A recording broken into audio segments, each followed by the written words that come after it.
Syedaralun, mantan Kapolsek Pinang, Ibtu M. Tapril, diduga meruda paksa seorang perempuan berinisial RD berusia 31 tahun.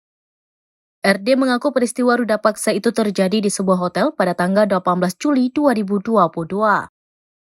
RD juga mengaku sempat mendapatkan intimidasi ketika hendak melaporkan kasus pelecehan yang ia terima.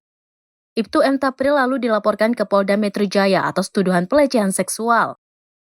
Buntut isu pelecehan seksual ini, Ibtu M. Tapril sudah dicopot dari jabatannya.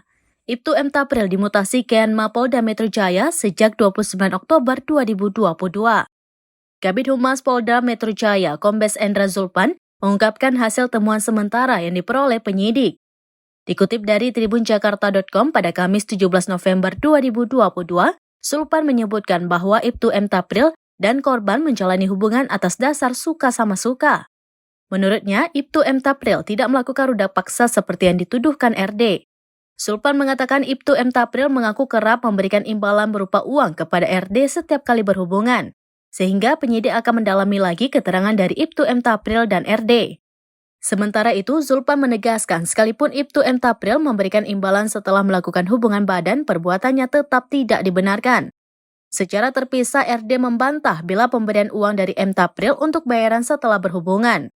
RD membenarkan jika dirinya diberi uang ratusan ribu oleh Tapril, namun uang itu diduga diberikan agar korban tidak membuat laporan. Lebih lanjut, RD menyebut Tapril berdalih saat memberikan uang tersebut untuk jajan anaknya, namun ia mengklaim menolak uang tersebut. Kombes Endra Zulpan menegaskan penyidik harus melihat perkara laporan yang dilayangkan RD secara berimbang.